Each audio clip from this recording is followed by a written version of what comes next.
Seigneur, rendons grâce pour son amour. Ensemble, rendons grâce au Seigneur, rendons grâce pour son amour. Rendons grâce au Seigneur, rendons grâce pour son amour. Rendons grâce au Seigneur, rendons grâce pour son amour. Dès le matin, les oiseaux chantent du gré, louange de Dieu le Créateur. Et toi, mon ami, me chante du pas l'amour de Jésus ton Sauveur. Dès le matin, les oiseaux chantent du gré, louange de Dieu le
avant de manifester. Il n'y a pas de condition, il n'y a pas de préalable. Il nous aime d'un amour incommensurable.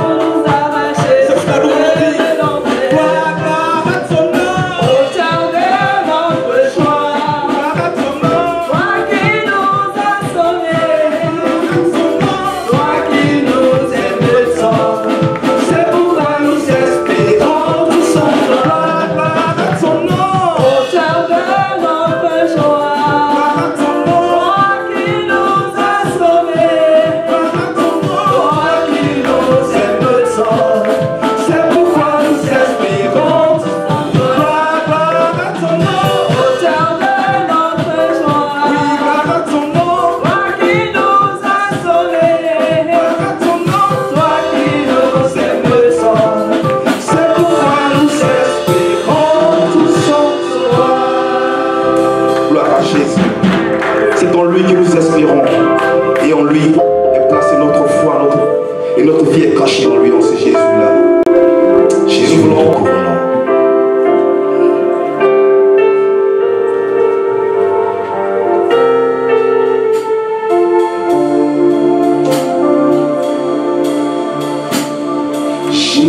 Jésus, nous te couronnons. Nous te proclamons. Nous te proclamons roi. Présent au milieu de nous. Présent au milieu de nous. Nous t'élèvons par le chant. Nous t'élèvons par nos chants. Et nous t'adorons. Nous t'adorons. Et nous t'exaltons. Viens établir. Viens établir ton trône éternel. Par nos louanges. Par nos louanges, je nous t'invitons. Viens Jésus, prends la place du roi. Viens Jésus, prends la place du roi. Jésus, nous te couronnons. Jésus, nous te couronnons. Et nous voulons proclamer. Nous te proclamons roi. Présent au milieu de nous. Présent au milieu de nous. Et nous élevons par le chant, Jésus. Nous t'élevons par nos chants. Nous t'adorons. Et nous t'exaltons. Par le louange. Viens établir ton trône éternel. Alléluia. Par nos louanges, De nous t'invitons. Viens Jésus, prends la place du roi. Viens Jésus. Viens Jésus, prends la place du roi. Viens Jésus. Viens Jésus, prends la place du roi. Viens Jésus. Viens Jésus, prends la place du roi. Oh Jésus. Viens Jésus, prends la place du roi. Alléluia. Jésus, prends la place du roi. Jésus, nous te couronnons.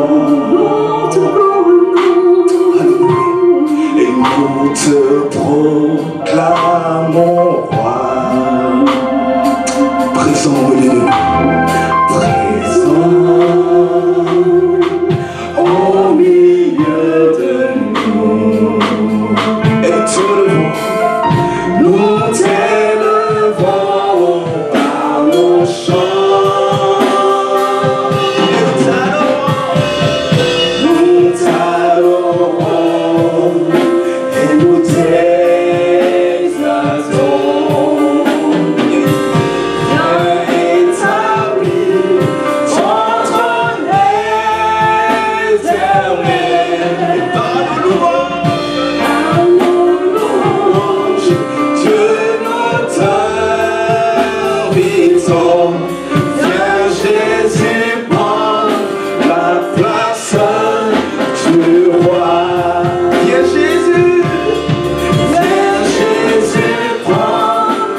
l'assurance de mon salut, à la présence du Seigneur Jésus.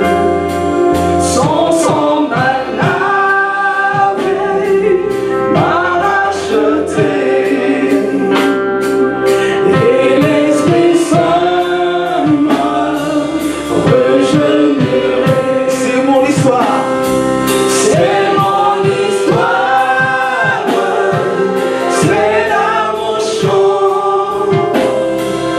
Louer mon Sauveur le jour durant.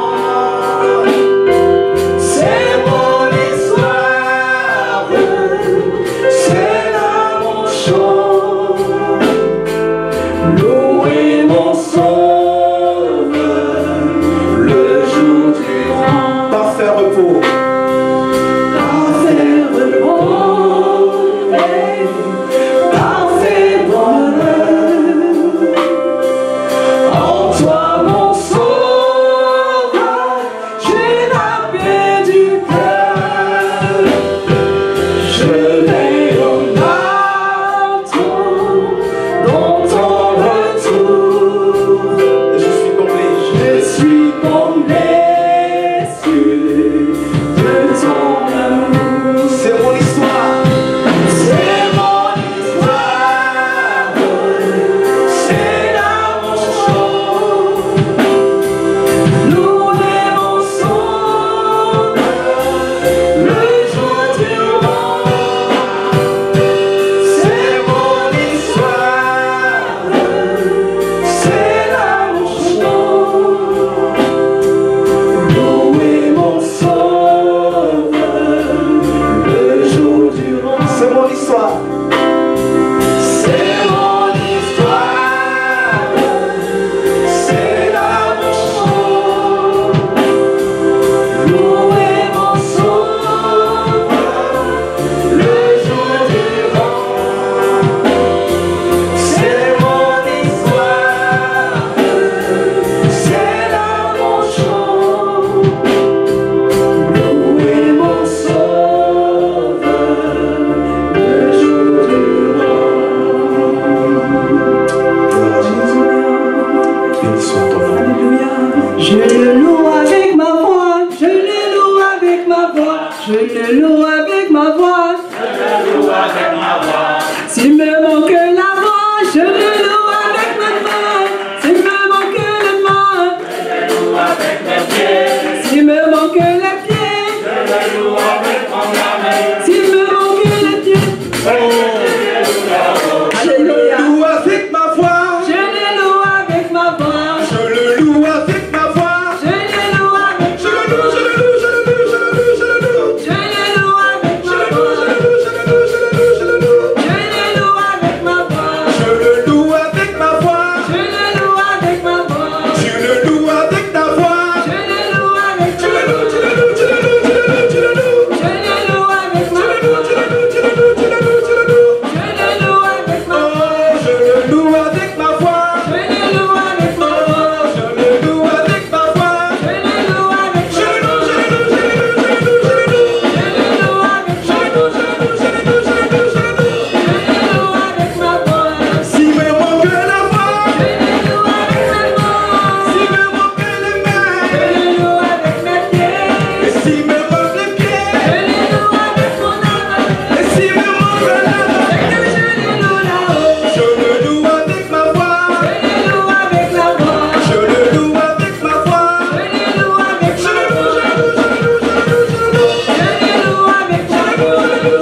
Voilà.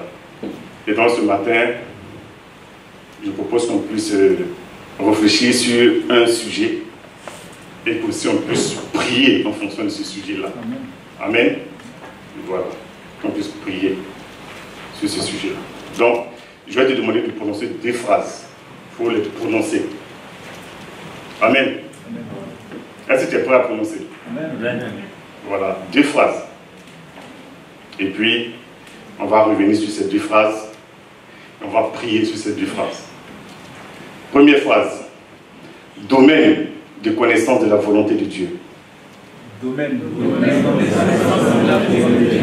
On va répéter. Première phrase, domaine de connaissance de la volonté de Dieu. Et deuxième phrase, chemin de la connaissance de la volonté de Dieu. Chemin de la connaissance de la volonté de Dieu. Voilà, donc tout ce que je vais dire, vous le savez déjà. Donc ce n'est qu'un dépoussiérage. Alléluia. Et puis on va prier et vous verrez que Dieu va se manifester. Alléluia. Dans l'épître que Paul a écrite aux Colossiens, premier chapitre, verset 9, voici ce que Paul dit. C'est pour cela que nous aussi, depuis le jour où nous en avons été informés, nous ne cessons de prier Dieu pour vous. Nous demandons que vous soyez remplis de la connaissance de sa volonté, en toute sagesse et intelligence spirituelle, pour marcher d'une manière digne du Seigneur et lui être entièrement agréable, portant des fruits en toutes sortes de bonnes œuvres et croissant par la connaissance de Dieu, fortifié à tous égards par sa puissance glorieuse, en sorte que vous soyez toujours et avec joie, persévérant et patient. Alléluia. Voici une prière que Paul formulait au profit d'un peuple, d'un groupe, au profit d'une cité, au profit d'un ensemble de croyants. Il dit que nous demandons que vous soyez remplis de la connaissance de sa volonté. Bien-aimés, la volonté de Dieu a des domaines. Et frère, tu le sais, qu'il y a des chemins qui conduisent à déceler la volonté de Dieu. Et c'est de ça qu'il va s'agir aujourd'hui. On va le rappeler et on va prier sur ce fondement. Mais avant, ce que je voulais signaler, c'est que cette connaissance de la volonté de Dieu est graduée. C'est-à-dire, elle a des niveaux, elle a des profondeurs, elle a des strates, elle a des étapes. Alléluia. Amen. Donc, quelqu'un peut être totalement dans l'absence de la volonté de Dieu. C'est-à-dire, lui-même, il ne sait rien du tout. Est-ce qu'on se comprend? Il peut être carrément dans le vide concernant la volonté de Dieu. Quelqu'un peut être vaguement conscient de la volonté de Dieu, de façon très vague. C'est-à-dire qu'il a un bref aperçu. Il a juste un bris. Enfin, ce n'est pas une brique, mais il y a un bref dedans. Amen. Donc, il a juste quelque chose. Mais il se comporte comme en fonction, en tout cas. Et il y a des personnes qui sont carrément dans l'erreur. C'est-à-dire qu'ils sont convaincus que c'est la volonté de Dieu, mais en réalité, c'est totalement à côté de la volonté de Dieu. Mais pour eux, il y a Dieu dedans. Amen. Il y en a aussi qui ont un réel aperçu de la volonté de Dieu. C'est-à-dire qu'ils savent ce que Dieu veut. Amen. Et puis, il y en a qui sont dans la plénitude de la volonté de Dieu. Et c'est de ça que Paul parle. Il dit, nous demandons que vous soyez remplis. Donc le mot rempli veut dire qu'il y a une évolution dans la connaissance de la volonté de Dieu. Ça veut dire que le verre a été progressivement alimenté jusqu'à ce que le contenant atteigne son dernier niveau. Et c'est la volonté de Dieu pour toi, c'est la volonté de Dieu pour moi, c'est la volonté de Dieu pour tous ceux qui croient au Seigneur, Jésus-Christ de Nazareth. Alléluia. Et donc quand je propose qu'on prie, on va se mettre à la place de Paul pour dire, Seigneur, je demande à être rempli de la connaissance de ta volonté. On va prier comme ça pendant un certain temps. Et puis Dieu, naturellement, va nous répondre. Il va nous dire ce qu'il veut de nous. Et ça, ce sera sa part à lui. Le reste, ce sera notre responsabilité. C'est en cela qu'on parle d'obéissance. L'obéissance vaut mieux que le sacrifice. La volonté de Dieu n'est pas pénible. C'est nous qui la rendons pénible. Parce qu'on a un projet et qu'on pense être le meilleur. Or, lui, en nous formant, il avait déjà un objectif à atteindre. Nous, on ne sait même pas quel est l'objectif et on veut faire un programme sans lui. Alléluia. C'est pourquoi je pense qu'il est utile, dans un premier temps, de parler des domaines de cette connaissance-là, de la volonté de Dieu, parce que Dieu est dans tout. Dans tous les aspects de nos vies, Dieu y est. C'est à nous de lui demander quelle est sa volonté dans chacun de ces aspects-là. Si on ne pose pas la question, si on ne s'en préoccupe pas, si on ne demande pas, il est difficile de recevoir la volonté de Dieu. On peut être dans une absence, on peut être dans un vague, on peut être dans une erreur, on peut être dans une simple approche, sans être dans la plénitude. Or, notre partage, notre héritage, c'est être dans la plénitude de la volonté de Dieu. Alléluia. Et donc, dans ces domaines-là, il y a deux groupes de domaines. Mais on va parler de trois groupes. Parce qu'il y a un préalable dans ce domaine-là. Dans le deuxième groupe, il s'agit de la volonté de Dieu qui doit être connue, qui ne doit pas être vague, qui ne doit pas être erronée, qui ne doit pas être juste un aperçu, mais qui doit être une plénitude. C'est la volonté de Dieu qui concerne ta propre vie. Toi, en tant qu'homme, en tant qu'être humain, né de quelqu'un. De quelle façon? Ce n'est pas le besoin de Dieu. C'est que Dieu cherche. C'est que tu saches que si tu es sur cette terre, tu dois avancer dans sa direction à lui. Pas dans la direction que quelqu'un d'autre t'impose, pas dans la direction que des circonstances t'imposent, mais dans la direction que lui, Dieu des cieux, qui prend toutes choses pour faire concourir à ton bien, il veut que tu marches dans cette voie. Quelle que soit la façon dont tu arrives au monde. Alléluia. Amen. Donc sur ta vie individuelle. Deuxième élément, sur ta vie en société. Parce qu'un être humain n'habite pas seul quelque part sur la terre. Il vit toujours avec quelqu'un. Amen. À un moment donné, il se sent seul et il cherche une femme. À un moment, il se sent seul et il cherche un homme. Déjà, cette vie-là, à deux, forme un groupe. Et là, il y a une volonté de Dieu également qui doit être recherchée dans ce groupe qui est formé. Des hommes et femmes naissent des enfants, très souvent. Et après, il y a aussi la vie collective, en entreprise, au travail, dans la société, dans la nation où tu habites. Tout ça, il y a une volonté de Dieu derrière. Et c'est à nous d'aller à sa recherche pour ne pas avoir une idée vague, mais une idée pleine de ce que Dieu attend de chacun. Mais avant ça, hommes, frères, sœurs, il faut d'abord qu'on pose les bases, qu'on pose les fondamentaux. Et c'est quoi ces fondamentaux? C'est qu'est-ce que Dieu voulait? Quelle était sa volonté derrière la croix? Derrière l'œuvre de la croix, Dieu cherchait quoi au juste? Qu'est-ce qu'il a caché dans l'œuvre de la croix? Qu'est-ce qu'il a logé dans le sacrifice que Jésus a dû accomplir? N'oublions pas, bien-aimés, que c'est quelque chose de prévu depuis l'éternité. Et on a eu des aperçus dans l'Ancien Testament. Dès le sang où les deux hommes que Dieu a créés directement, enfin, c'est Adam d'abord, et ensuite Ève, dès le sang où ils ont péché, la Bible dit que Dieu les a couverts en tuant quoi? Enfin, en prenant quelque chose là pour les couvrir. Une peau d'agneau. Donc déjà le sang a giclé. Donc sacrifice sanglant a déjà eu lieu par le fait même de Dieu, pour protéger, pour couvrir la nudité de ses enfants qui s'étaient écartés. Cette même règle, ce même principe se retrouve absolument dans l'œuvre de Jésus-Christ de Nazareth, en passant d'abord par les autres sacrifices que Moïse a dû mettre en place, que Abraham a eu accompli, etc., etc. L'œuvre de la croix, c'est une œuvre d'alliance, c'est-à-dire le sang. Le sang contient la vie. Et la vie est précieuse de la part du Seigneur. Dans ces conditions, bien aimé, il te faut comprendre exactement ce que Dieu a caché sur la croix.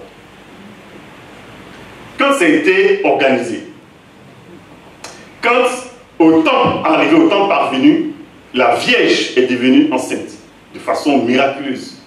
Quand au temps arrêté par le Seigneur, l'enfant est sorti de son sein et que l'enfant était recherché pour être tué par le roi Hérode, quand par des circonstances miraculeuses, cet enfant a été protégé jusqu'à ce que cet enfant grandisse et qu'il rentre dans son ministère, bien-aimé, ce que Dieu voulait, c'est une simple chose que tu dois accepter, que tu dois découvrir. Sa volonté dans ça, c'était que désormais, il te regarde au travers de Jésus-Christ de Nazareth. Amen.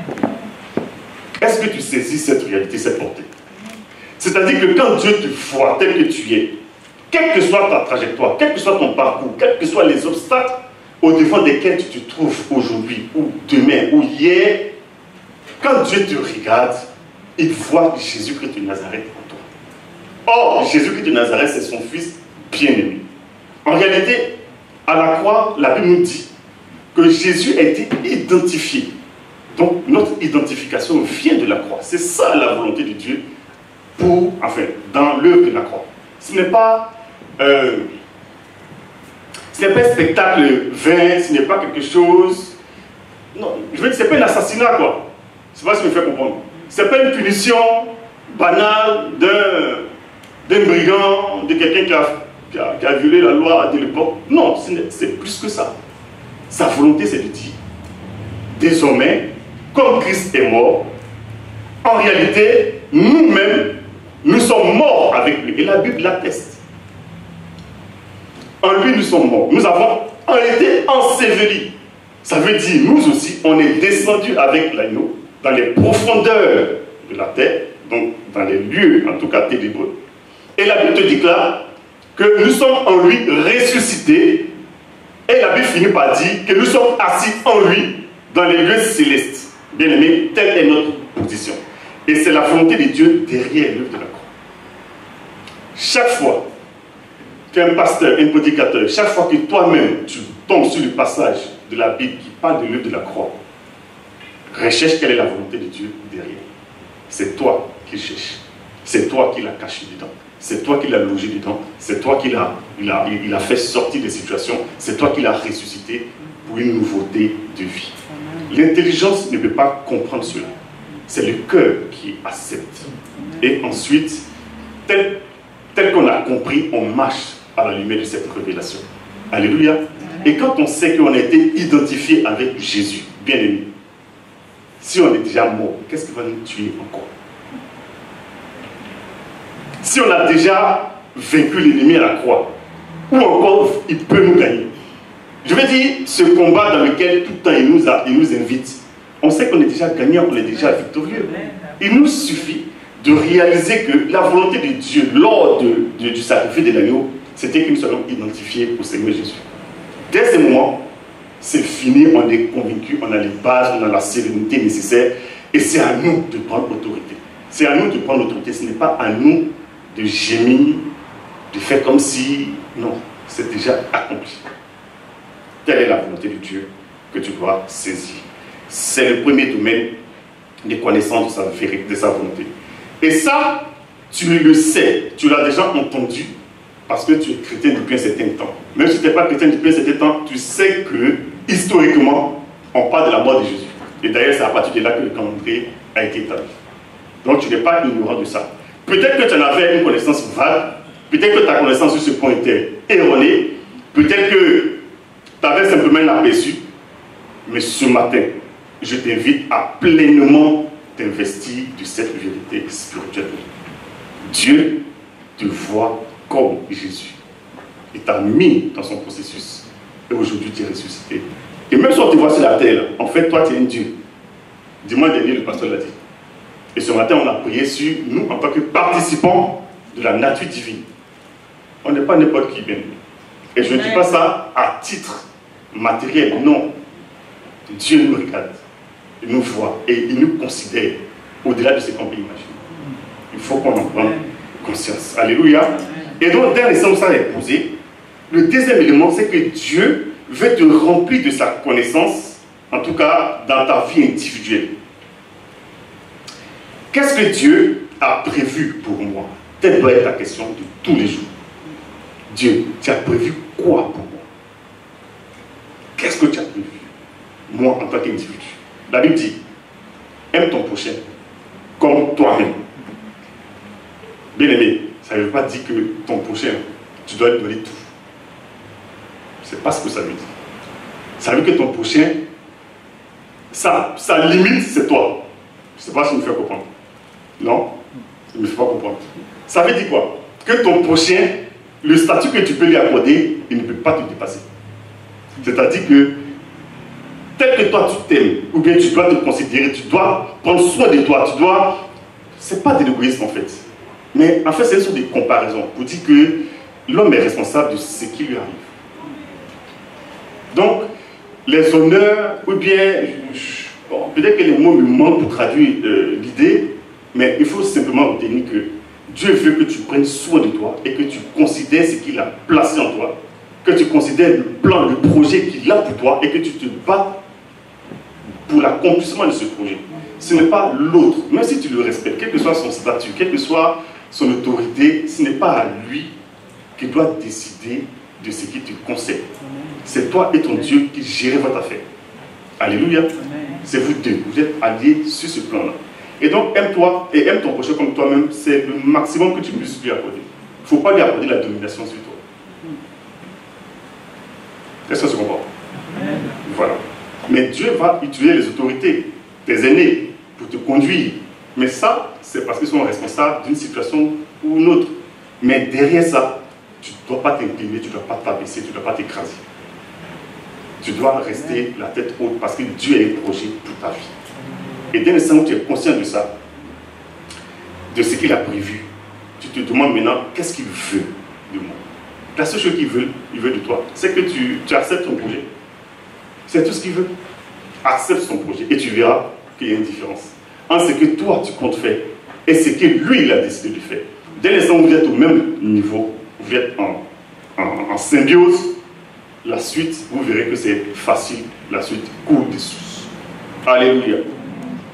Donc, c'est le deuxième domaine de la connaissance de la volonté de Dieu. Il faudrait que ce que Dieu veut de toi, il faudrait que ce que Dieu attend de toi ne soit pas absent de ton esprit et de ton cœur. Que cela ne soit pas vague. Non. Si c'est vague, tu es encore dans le flou. Et tu vas tâtonner, tu vas tourner, tu vas recommencer, en tout cas, tu ne vas pas avancer. Il ne faut pas non plus être dans l'erreur. Si tu as un aperçu, c'est déjà une très bonne chose. Mais ne te limite pas à cet aperçu-là. Va en profondeur parce que Paul, qui connaissait Dieu, a voulu que les autres, ses fils spirituels, puissent également être remplis de la connaissance de la volonté de Dieu. Alléluia. Est-ce que quelqu'un est avec moi? Amen. Merci Seigneur. Deuxième groupe, ou bien un troisième élément du domaine, c'est la vie collective. Quand on parle de vie collective, on parle de la famille. Quand on parle de vie collective, on parle de l'église. Quand on parle de vie collective, on parle de ton lieu de travail. Quand on parle de vie collective, on parle de ta nation. C'est-à-dire là où tu vis, le pays qui est au-dessus de... Enfin, le pays dans lequel Dieu t'a placé. On ne parle pas de nationalité, on parle de où tu vis. Et Dieu a une volonté pour ces différents groupes. Est-ce qu'on est soucieux de savoir ce que Dieu veut pour la France? On n'est pas tout le temps soucieux. Mais Dieu a un projet pour la France. Dieu a un plan pour ce pays. Dieu a des desseins pour ce pays. Dieu est en train de façonner, former des hommes et des femmes pour les positionner à un certain moment pour que son histoire soit accélérée. Ça, c'est un plan de Dieu. Alléluia. Amen. Dans ton travail, ce n'est pas un accident de parcours qui t'a conduit là-bas. Peut-être que humainement, tu t'es retrouvé là. Mais Dieu, il sait ce qu'il fait. Alléluia. Donc tu as à prier pour que Dieu te donne des indications sur ton travail. Pour que Dieu te donne des techniques, ou bien des tactiques, ou bien des stratégies pour ton travail. En fait, c'est un peu comme Joseph. La Bible dit que quand il est arrivé dans la maison de Potiphar, le contexte a changé.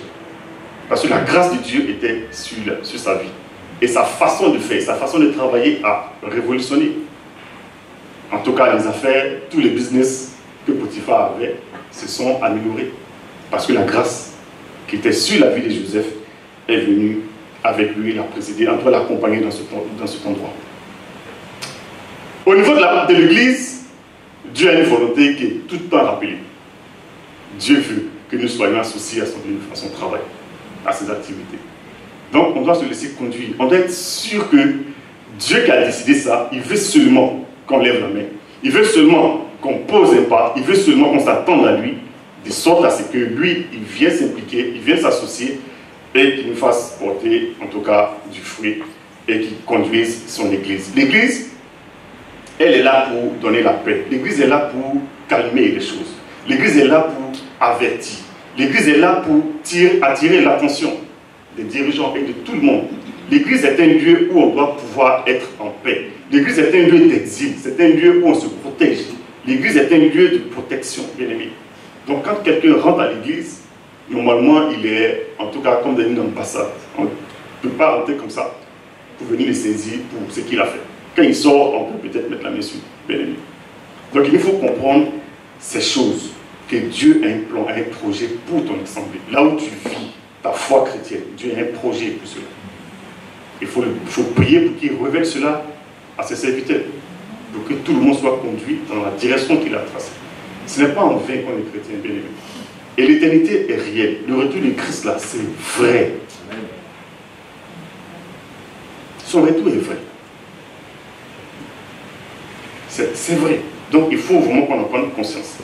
Et puis dans la vie collective, il y a encore un domaine où on ne doit pas du tout être dans l'absence de la volonté de Dieu. Il y a un autre domaine où la volonté de Dieu ne doit pas être vague, bien aimé. On a un autre domaine où on ne doit pas se tromper sur la volonté de Dieu. Dès l'instant où on a un aperçu, ce n'est pas mauvais, mais il faut avoir la plénitude. Et ce domaine-là, c'est la famille. C'est la famille. Il faut te soucier de connaître la volonté de Dieu pour celui que Dieu t'a donné comme conjoint, si tu es marié. Il faut te soucier de connaître la volonté de Dieu, de celui que Dieu t'a donné comme épouse. Et si vous avez des enfants, votre responsabilité, c'est de déceler la volonté de Dieu pour chacun de ses enfants. Et la volonté générale de Dieu, c'est que chacun soit, en tout cas, chrétien, converti. Ça, c'est la volonté générale. Mais Dieu a un plan parfait pour chacun. Et les enfants, ils sont encore enfants, ils ne connaissent rien. Et pendant que toi, tu es croyant, tu es chrétien, tu dois te soucier, tu dois te mettre devant le trône de la grâce pour dire, Seigneur, je vais être rempli de la connaissance de la volonté de Dieu sur celui-là, sur celle-là, sur celle-ci. Quand Dieu va te dire, quand il va te révéler ça, tu sauras après comment te conduire. Et ça devient plus facile de se conduire, parce que ça va mécaniquement. Quand tu tâtonnes, tu ne sais pas où tu vas. Quand tu es hésitant, tu ne peux pas porter du fruit. Quand tu n'es pas rassuré, bien aimé, l'adversaire te maltraite. Mais quand tu es rempli, tu es confiant. Quand tu es rempli, tu sais les choix que tu dois opérer. Tu sais où tu vas. Parce que c'est ça, la volonté de Dieu. Est-ce que quelqu'un est avec moi? Amen. Maintenant, quels sont les chemins? Comment on accède à la volonté de Dieu? Deux chemins. La parole et les actes. Deux chemins pour aller à la volonté de Dieu. Parole, premier élément. Deuxième élément, acte. Et je vais expliquer pourquoi. S'agissant de la parole, c'est d'abord la parole de Dieu. C'est d'abord la parole de Dieu. La parole de Dieu, on doit pouvoir la dire. Bien aimé, je ne sais pas pourquoi, mais Dieu a fait en sorte que l'instruction soit développée. Je ne sais pas pourquoi, mais Dieu a fait que chaque peuple parle une langue. Comment les langues sont apparues, je n'en sais absolument rien. Mais il suffit que tu puisses avoir une oreille qui fonctionne, pouvoir peut-être comprendre les signes, pouvoir lire, tu as accès à la parole de Dieu. Et il faut aller la chercher. Elle est difficile parfois, elle est compliquée parfois, mais sa volonté est dedans. Elle s'est cachée à l'intérieur. C'est à nous de la découvrir, à nous d'aller la labourer, à nous d'aller l'accueillir. Et aussi, quand tu viens à l'église et qu'il y a des prédications qui arrivent, Dieu te parle de cette façon aussi. Parce qu'avant qu'on ouvre la bouche, Dieu nous parle d'abord. Alléluia. Et même quand parfois Dieu ne nous parle pas, on compte sur sa grâce pour changer ce que nous on dit en tant qu'homme. Et puis lui, il sait comment il ferait les chemins dans le cœur des hommes. Parce que quand il dit tu vas prêcher, ce n'est pas une petite affaire. Alléluia. Donc parfois tu ne sais même pas quoi dire. Mais après Dieu, il se saisit de ce que tu as eu à mettre en place. Et puis il touche les cœurs. Et c'est de cette façon aussi que tu rentres dans la connaissance de la volonté de Dieu. Bien aimé, il y en a qui tordent les Écritures. Il y a de fausses doctrines. Il y a des doctrines erronées. Il y a des doctrines qui sont timides. Il y a des gens qui ne croient même pas que le Saint-Esprit est encore en action. Ils connaissent le Saint-Esprit, mais ils ont peur. Ou du moins, il y a eu trop d'écarts, trop d'erreurs, bon, donc ils s'en préservent. Bon, ils n'ont peut-être pas tort, mais il nous faut aller vers la parole de Dieu. Il nous faut demander au Seigneur de nous éclairer sur sa parole. C'est celle-là qui nous donne aussi la compréhension de sa volonté pour nous. Amen. Et dans le domaine de la parole, comme chemin pour aller vers la connaissance de Dieu, il y a aussi la parole de l'homme. La parole de l'homme, ce n'est rien d'autre que sa prière, les démons qu'il formule à Dieu. Il dit, Seigneur, voici telle situation, voici tel contexte, voici tel projet, voici ce qui s'est passé, voici tel événement, voici tel sentiment que j'ai, voici telle peur que j'ai. Est-ce que je peux avoir de ta part un éclairage? Est-ce que je peux avoir de ta part une indication? Seigneur, je sais que tu sais tout, tu fais tout comme bon te semble. Mais tu vois, je suis faible, je suis dans l'erreur. Je t'en supplie, éclaire-moi selon ta parole. C'est ta parole que tu adresses au Seigneur. Et lui, il va s'en saisir pour te mettre dans des contextes et dans des situations qui sont la manifestation de sa volonté pour toi, ou bien pour ta famille, ou bien pour ton église, ou pour ton travail, ou bien pour ton pays. Amen. Donc, voici un premier groupe de chemin de la connaissance. La parole de Dieu et la prière. Et la prière, c'est une prière de tous les jours. Ce n'est pas une prière d'immobilisation où tu es calé uniquement dans un endroit et puis tu ne fais rien d'autre. Ce n'est pas forcément de ça qu'il s'agit. Il s'agit de chaque fois interroger Dieu. Dans ton esprit, dans ta pensée, de dire, et parfois même de poser la question verbalement. Tu fais sortir la parole, tu dis, Seigneur, ça c'est quoi? Moi je ne comprends pas. Dis-moi quelque chose, parle-moi s'il te plaît. J'ai besoin de toi, j'ai soif que tu me diques, que tu m'orientes, que tu me montres le chemin à suivre. Parce que ton chemin est merveilleux et ton chemin est plus sécurisant que toute autre chose. Et quand tu reçois la réponse du Seigneur, tu as sa volonté et dès lors, tu n'es pas dans une absence, tu n'es pas dans un vague, tu n'es pas dans un flou, tu n'es pas dans une erreur, tu n'es pas dans un simple aperçu, mais tu as la plénitude de la volonté du Seigneur pour ce moment-là, à l'instant précis. Le lendemain, c'est autre chose qui va se passer. Si Dieu n'a pas déjà agi. Donc chaque fois tu reviens. Donc en fait, il faut être connecté permanemment. Et il faut avoir la soif de rechercher le plan de Dieu. Ça ne veut pas dire que Dieu brise notre intelligence. Non, c'est pas ce que ça veut dire. Parfois même tu dis, Seigneur, voici ce que moi j'y pense et voici ce que je veux faire. L'apôtre Paul a eu à le dire, le Saint-Esprit et nous avons décidé que. Ça veut dire que quelquefois, toi-même aussi tu te mets en avant. Et Dieu te laisse la liberté de te mettre en avant. Tant que c'est conforme à sa parole. Alléluia. Amen. Et donc, ce sont donc les paroles, paroles de Dieu, prières de l'homme. Et ensuite, il y a les actes. Et quand je parle d'actes, en fait, je vais parler des actes du Saint-Esprit. Le Saint-Esprit pose des actes. Or, nous sommes le temple du Saint-Esprit. Nous sommes une habitation du Saint-Esprit. L'Esprit de Dieu habite en nous. Donc, parfois, on a des actes qu'on pose sans forcément les avoir prémédités, mais qui sont une façon de Dieu de nous conduire. Alléluia. Amen. Qui sont une façon de Dieu de créer des circonstances, de créer peut-être des chocs pour changer, pour faire des transitions, de créer en tout cas de nouveaux événements pour nous faire réorienter notre marche, notre trajectoire.